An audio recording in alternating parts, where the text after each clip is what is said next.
Heterogeneity is defined as being the quality or state of being diverse in character or content, and is one of the major problems cancer researchers are currently facing, with there being an ongoing discussion into what the best way of tackling the issue really is. The current methods being employed are unable to effectively quantify heterogeneity for a large population. Embedding cells within a three-dimensional matrix is the ideal environment for determining heterogeneity within a large population of cells, due to the 3D matrix resembling an in vivo environment more effectively than two-dimensional. However, technology like fluorescence-activated cell sorting and microfluidics that are currently employed are not powerful or ideal enough to assess the interactions occurring between cells and the tumor microenvironment, due to the cells that adhere to the 3D matrix being unable to be simultaneously tested. And so, the aim of this paper was to create a cheap and straightforward method for patterning single cells in a 3D environment. The model proposed and developed in this report, coined the drop patterning chip, utilises the single cell arraying power of microwells, whereby when the cells are trapped in the wells, the platform is inverted, allowing for these cells to drop into hydrogel currently undergoing the process of gelation. The drop patterning chip consists of 3 layers which together create a closed chamber to be filled with hydrogel. The 3 layers, going from bottom to top, are a PDMS microwell substrate from which PDMS is a silicon-based organic polymer, a square frame of PDMS spacer, and a standard glass cover slip.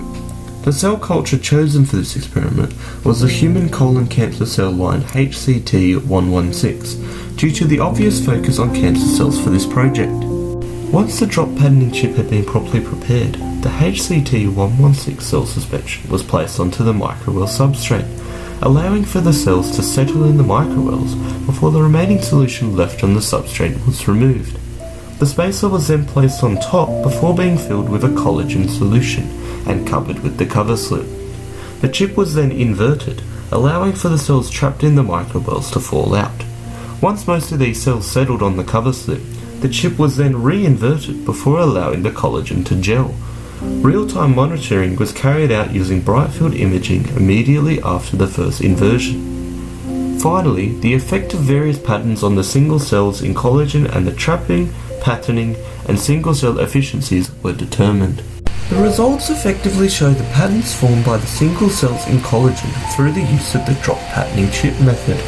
Image A shows through the use of concentric circle patterning that various intercellular distances can be made in one pattern. Image B shows the tumour growths, cell-to-cell interactions and cell mitigations that occurred after 6 days of culturing, with the red circle in both image A and image B showing 2 individual cells merging together into one tumour. Images C, R, P and I show fluorescent images captured of the concentric circle pattern for image C and the capital letter pattern for each of the letters R, P and I. Cell trapping efficiency portrays the performance of microwell arrays in high-throughput research with anchorage cells, while cell patterning efficiency showcases the percentage of cell-occupied positions in the 3D pattern. The cell trapping efficiency and the cell patterning efficiency for this experiment was 75% and 62.3% respectively.